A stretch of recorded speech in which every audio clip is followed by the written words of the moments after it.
Yeah, it's funny, the Krunker community is imploding right now, and here I am just like, hey, remember Escape Room? Anybody?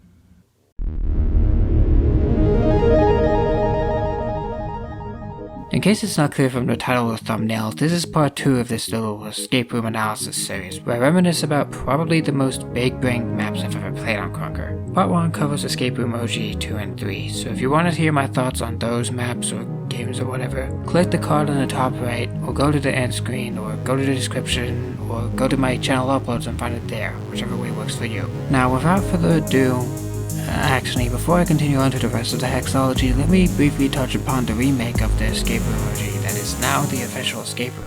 And I have to say, as much of a soft spot as I have for the OG Escape Room, I found what little I played of this to be much more superior. There's better detail, more points, more areas, more variety, and overall it has much better design. Not to mention that the lobby from Parkour Plus makes a guest appearance, which, although it's kind of shoehorned in, it's very welcome. However, unfortunately, I can't give my full thoughts on this game because, as of now, the game is unbeatable, and it's all thanks to a relatively new glitch in Krunker, where Krunker makes death zones a smidge bigger than what they were intended to be. The same thing goes with score zones, checkpoints, and teleporters, and in this particular game there are 2 places where death zones become a problem. One can be bypassed with patience and carefulness, but the other simply can't be circumvented, which is what makes the game unbeatable. This does seem to be a newer glitch along with the one-way wall I mentioned in Escape Room 2, but nonetheless, the new Escape Room is unbeatable, and I can't move forward, so I may as well move on. Alright, now, without further ado, let's break some more shit.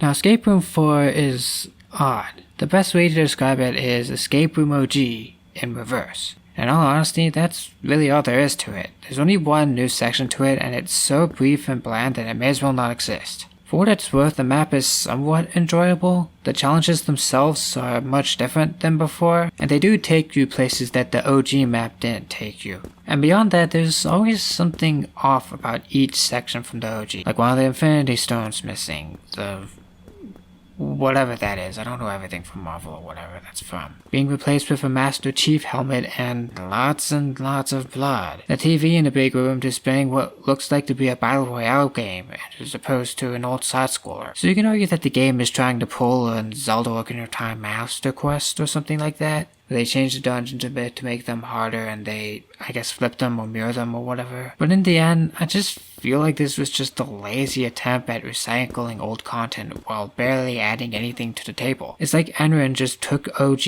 made the player go from end to start, tweaked it a bit, and called it a day. The spawn rune from the original hasn't changed a bit, and that creepy ass face is still there, hiding from view. So I can guarantee that's what he did. And if you think about the big picture too, it just doesn't make sense. This is Escape Room. You're supposed to be escaping the rooms, not trying to get back into them. I mean, the ending is literally that you wind up in the room, the same room you originally had to escape.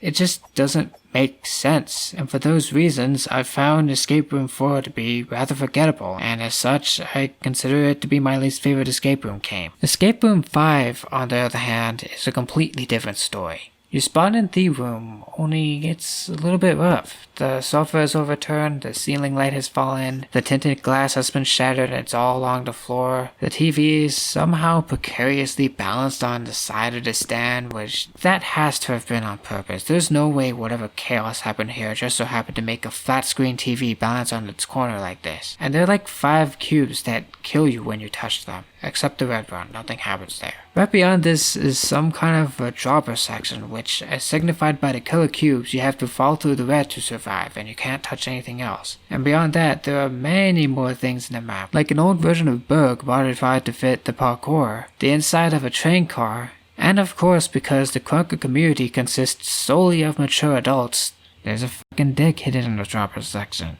And there's also what looks like to be a puddle of piss in the train. Yeah, Escape Room 5, oddities aside, is probably my favorite one from the hexology. Or at least it would be if it weren't for this part. This area is basically an invisible maze where you have to jump and feel around for openings with absolutely no hints or points of reference anywhere. Every move you make is as well as a shot in the dark, and there are points where you have to crouch or jump multiple times. It's honestly just tedious and annoying rather than challenging. Not to mention that half the room isn't even used, and these stone pads on the floor aren't helpful either. Usually the challenges of the escape room games are the right amount of difficulty to test your big brain while still being reasonable, but this is just a bunch of bullshit. In fact, I'll admit here that I cheated. Alright, I looked at an Anarcha World's run of it, and wouldn't you know, even he is having trouble with it. Look at him, he's jumping at random sparks and trying to ring it. That is awful. This is awful, and it's not fun. Difficulty doesn't always equal enjoyment, for fuck's sake. I guess for what it's worth, once you get over that part, Escape Room 5 is still one of the better escape rooms. Not nearly as good as 3, but it's close to it. And last but not least, we have Escape Room 6, which, yeah, as is the case for all escape room games, except 4, you spawn in the room, only this time it's just a simple lobby that lets you escape right through the door. That's it. That is it. That's all the escaping you do. Here we frickin' go again. You remember that weird ending of Escape Room 2 where the map became this pseudo open world type of game? Imagine that, but like the whole map, and you got Escape Room 6. The points themselves are marked very clearly, so it's no secret as to where most of the points are. However, that's not to say there aren't secret points, some of which are actually hidden pretty well. There's usually some kind of challenge you need to do to get to them, like traversing a maze or breaking into a house. So much for escaping. In fact, a better way to put it is that Escape Room 6 is a lot like my games, with the open world and secret points and all. And I'm going to be honest, this game was pretty fun. It took me some time to get through, and I did get lost at times, but the structure of the game is well defined, the map feels unified, and despite its rather incomplete nature and its black sky, it's a good game. But as much as I like it, I also feel the same way about it as I had Escape Room 2 and 4.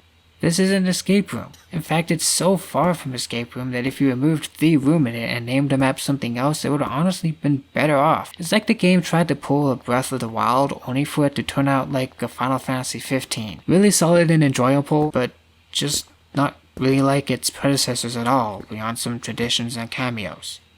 Now there's one more escape game that everyone has made, and it's a game called Escape Spaceship. Cause you know, escaping a spaceship in the middle of frickin' space is a brilliant idea.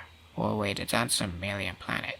Still brilliant. So here's the thing with this game. Technically, it's the best escape room of all the escape rooms that Enron has made. It's packed with points, it's designed with sophistication and attention to detail, and overall, the challenges are as big-brained as ever. It is an actual escape room game, unlike 2, 4, and 6, and as such, it even features a futuristic incarnation of the room as a cameo. Having said that, it's also the most difficult escape room game out there. So difficult, in fact, that I haven't even beaten it. I got to this cone part, I got stumped, and I gave up. Not just because I'm a quitter, but because it wasn't fun. Even if Escape Spaceship is technically great, it just doesn't feel right. The scenery itself, as polished as it may be, is bland and just gray. And it doesn't change much either. I mean, you do have a few things like, I guess, the power generator, and you get to go outside in space at some point. But other than that, it's just so boring and lifeless. And when I got to the room, instead of feeling some kind of nostalgic joy,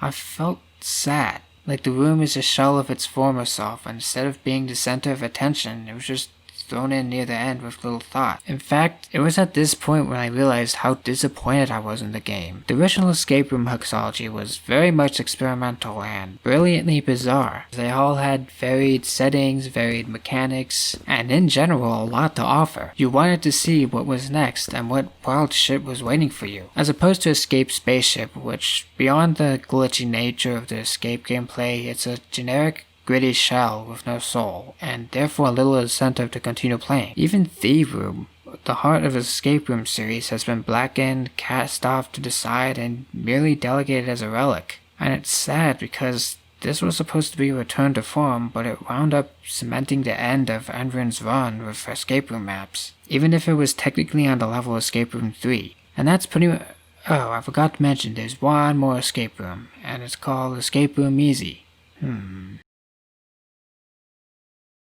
Yeah, it speaks for itself. And that's pretty much it. Escape Room 1, 2, 3, 4, 5, 6, and I guess we can throw Easy in there. And Escape Spaceship. And the word that I think describes this whole series best is the word trippy. I mean, these maps were insanely experimental, with all sorts of wacky ideas, settings, and mechanics thrown together. Yet in the end, most of the time, they all came together and became legitimate games, and very popular ones at that. Even if they are aged, I'd say that they've aged rather well, which is saying a lot considering their age.